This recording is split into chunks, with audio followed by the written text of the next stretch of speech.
Sabe, para reger uma orquestra, um maestro precisa de uma batuta. Para a administração pública funcionar, para que as leis saiam do papel e cheguem na rua, ela também precisa de instrumentos. Exato. E esses instrumentos são os atos administrativos. São as ferramentas que o Estado usa para manifestar a vontade dele e colocar as decisões em prática. Hoje, a gente vai mergulhar fundo para entender o que são esses atos, o que os tornam tão diferentes e até mais poderosos que um contrato comum e qual é o DNA que garante que eles sejam válidos. É isso aí. E é bom lembrar que o Estado não age de uma forma só, né? Ele cria leis, que são atos do legislativo, julga casos com as sentenças do judiciário, Certo? mas o nosso foco aqui é na função administrativa, naquela que executa as políticas públicas. E o curioso é que o próprio judiciário e o legislativo também precisam, digamos, administrar. Ah, como assim? Quando um tribunal abre um concurso para contratar servidores, ou, sei lá, faz uma licitação para comprar computadores, ele não está julgando nem legislando, ele está administrando. Entendi. Então vamos desvendar isso. Começando pelo mais básico. O que, afinal, é um ato administrativo? Olha, se a gente fosse colocar numa definição, seria 1. Uma declaração de vontade do Estado, que age sobre um regime de direito público e que produz efeitos jurídicos imediatos. Parece um pouco técnico, né? Mas cada pedacinho aí tem um porquê. Exato. E um exemplo ajuda a deixar tudo mais concreto. Pensa na vigilância sanitária interditando um restaurante por falta de higiene.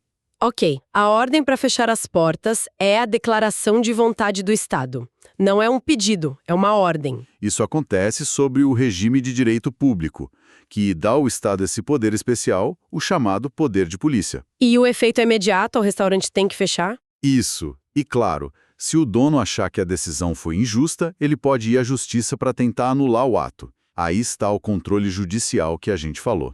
Isso me leva a uma distinção que parece sutil, mas que eu acho que muda tudo. A diferença entre ato administrativo e ato da administração. Não é a mesma coisa. Não, de jeito nenhum. Pense em ato da administração como se fosse um grande guarda-chuva. Certo. Debaixo dele está tudo que a administração faz. Isso inclui o ato administrativo, com seus superpoderes, mas também inclui outras coisas. Por exemplo, quando uma prefeitura aluga um prédio de um particular, é um contrato de aluguel normal de direito privado. Ah, ela age quase como uma pessoa comum e impede igualdade. Exatamente. Isso é um ato da administração, mas não é um ato administrativo típico. E tem mais. O que mais? E é nos atos materiais que são pura execução. Um gari varrendo a rua, um trator demolindo um prédio. A demolição em si é um ato material. A decisão de demolir, essa sim, foi um ato administrativo. E existe também o fato administrativo, né? Isso, que não é uma vontade, é um acontecimento. A morte de um servidor, por exemplo. Não foi uma decisão, mas gera uma consequência jurídica na hora. O cargo fica vago. Ok, o cenário está bem mais claro. Então, focando no ato administrativo, aquele com as prerrogativas do Estado, ele tem características que o tornam especial. E eu gosto muito daquele mnemônico, o PIAT. É um clássico que ajuda a não esquecer. Vamos começar pelo P, de presunção de legitimidade e veracidade. O que isso significa na prática? Significa, basicamente, que todo ato administrativo já nasce com um selo de qualidade. Ele é considerado legal, correto e verdadeiro, até que alguém consiga provar o contrário. E isso inverte tudo, né? Totalmente. Inverte a lógica do direito privado. Se um vizinho te acusa de algo, é ele quem tem que provar. Contra o Estado, a lógica é outra. Ah, e é por isso que a gente se sente tão pequeno diante de uma multa de trânsito. É o exemplo perfeito. O agente diz que você avançou o sinal e a palavra dele tem essa presunção de veracidade. Pois é. A multa chega e o peso de provar que você é inocente é seu. Você que tem que correr atrás de câmera, de testemunha. O Estado não precisa provar nada. Ele parte do princípio que o agente dele falou a verdade. Exato. É uma ferramenta de eficiência para o Estado, para a máquina não parar a cada questionamento, mas é um peso enorme para o cidadão. E a consequência prática disso é brutal. Qual? Um ato, mesmo que seja completamente ilegal, continua valendo e produzindo efeitos até que a própria administração com o judiciário diga não, isso aqui está errado, e anule formalmente. Ele não morre sozinho. Nossa. Seguindo o Piaget, chegamos no I, de imperatividade. É a capacidade de impor obrigações, quer a pessoa concorde ou não. É o Estado dizendo, vai ser assim e pronto. A interdição do restaurante é isso. O dono não tem a opção de não concordar. A decisão se impõe. É o poder vertical. Isso. Mas aqui tem uma nuance importante. Nem todo ato administrativo é imperativo. Ah, não. Pensa numa licença para construir. Você pede a licença, você quer. O Estado não está te impondo a obrigação de construir. O mesmo para uma certidão negativa de débitos.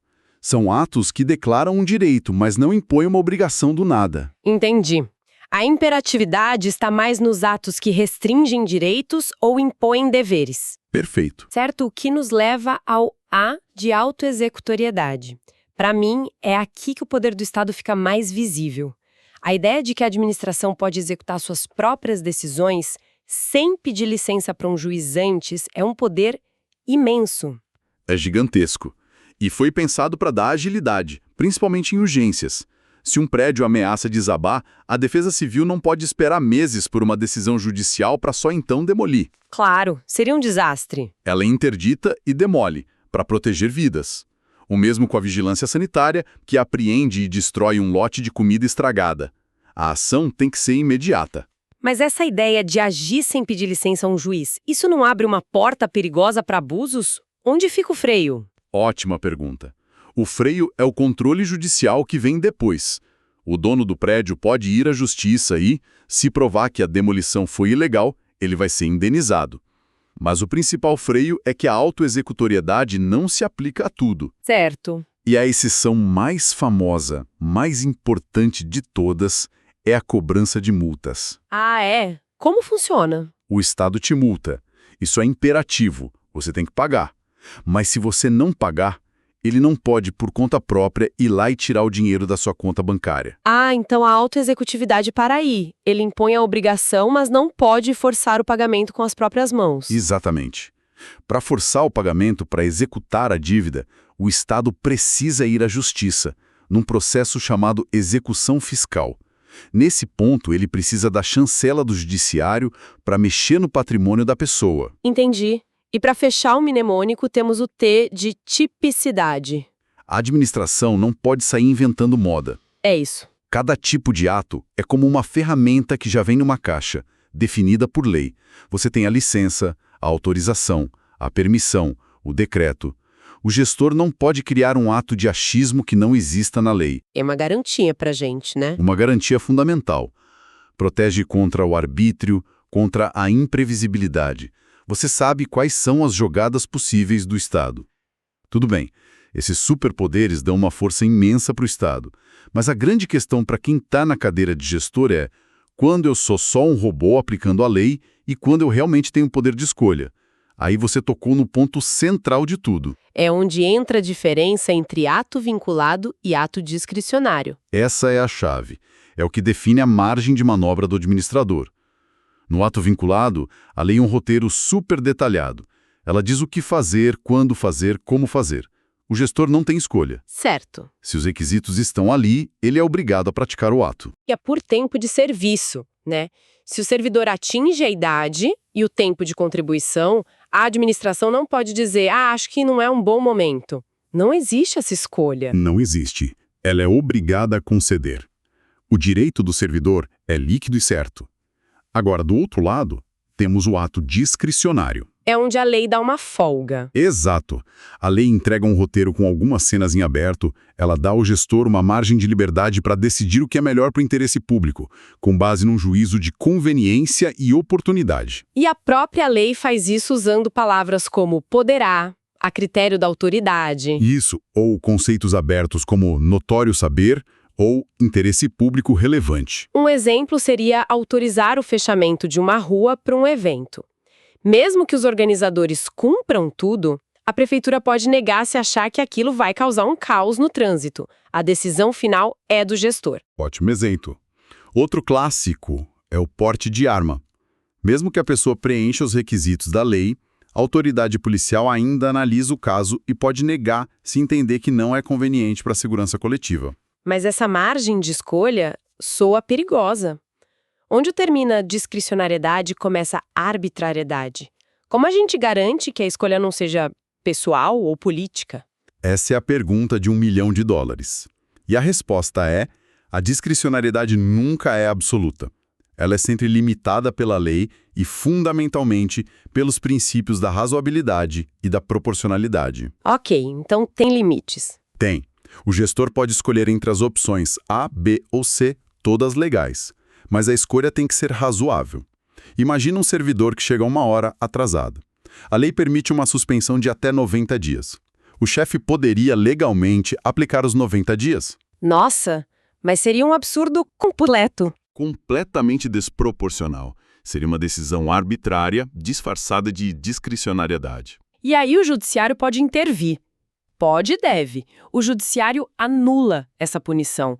Não porque a escolha foi ruim, mas porque foi ilegal por violar o princípio da proporcionalidade. Mas atenção, o juiz anula a decisão, ele não a substitui. Ele não pode dizer a punição correta é de 10 dias. De jeito nenhum. Fazer isso seria invadir o chamado mérito administrativo, que é o espaço de decisão do gestor. O juiz fiscaliza os limites, mas não senta na cadeira do administrador. Entendido. Agora, para um ato ser válido, seja vinculado ou discricionário, ele precisa ter uma estrutura, uma anatomia. É o que vocês chamam dos 5 elementos essenciais. O mnemônico aqui é CFFMO. Competência, finalidade, forma, motivo e objeto.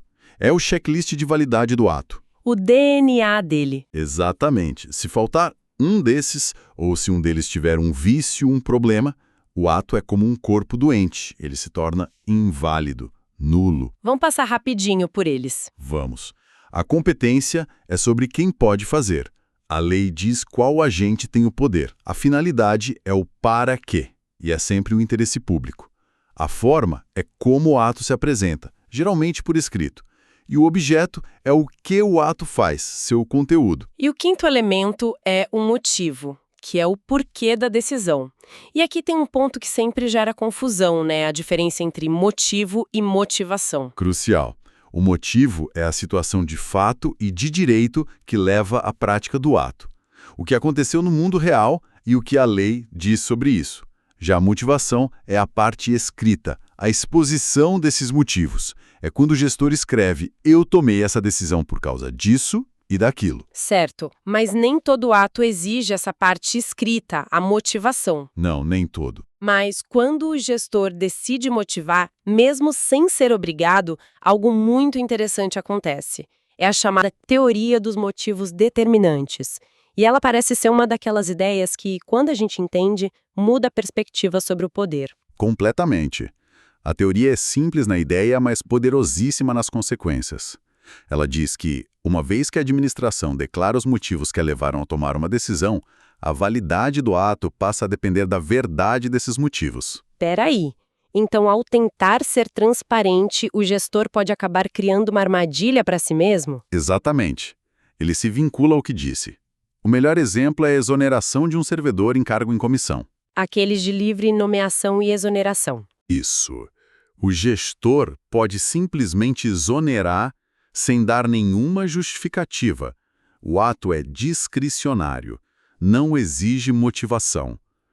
Mas imagine que ele resolve ser transparente e escreve na portaria que a decisão foi por necessidade de corte de gastos. Ok, ele deu um motivo. E agora? Agora, ele está preso a esse motivo. Se o servidor exonerado consegue provar que não havia corte de gastos nenhum, que, na verdade, no dia seguinte contrataram outra pessoa para o mesmo cargo com um salário maior... O motivo se revela falso. Exato. E pela teoria dos motivos determinantes, aquele ato de exoneração, que seria perfeitamente legal se não tivesse justificativa nenhuma, torna-se ilegal e nulo. A palavra do gestor selou o destino da ação dele. Isso é fascinante, porque transforma a transparência numa faca de dois gumes para o gestor. Ao tentar justificar, ele cria a própria armadilha se o motivo não for 100% sólido. É um contrapeso enorme ao poder. É um dos mecanismos mais inteligentes do direito administrativo. Ele incentiva que, quando o gestor falar, ele fale a verdade e se baseie em fatos. Então, fazendo uma síntese, o que a gente vê é que os atos administrativos são as engrenagens do Estado em movimento. Eles vêm com os superpoderes, o PIAT, que garantem sua eficácia. Eles têm um DNA de 5 elementos, o C, F, F, M, O, que garante sua validade. E o grande jogo da gestão pública acontece nesse campo, entre a obrigação cega do ato vinculado e a liberdade vigiada do ato discricionário. É uma ótima forma de resumir. E essa discussão sobre a teoria dos motivos determinantes nos deixa com uma reflexão final, quase um paradoxo para quem nos ouve pensar. Qual seria? A teoria mostra que a transparência tem um peso e uma consequência jurídica imensa. Uma justificativa, mesmo quando não era obrigatória, pode derrubar uma decisão se for falsa. E isso nos leva a uma questão. Essa regra incentiva os gestores a serem mais honestos em suas decisões ou, pelo contrário, os estimulam a serem menos transparentes, a simplesmente não motivar para evitar que seus motivos sejam questionados na justiça? É um dilema. É um dilema sobre o equilíbrio delicado entre poder, responsabilidade e o dever de prestar contas.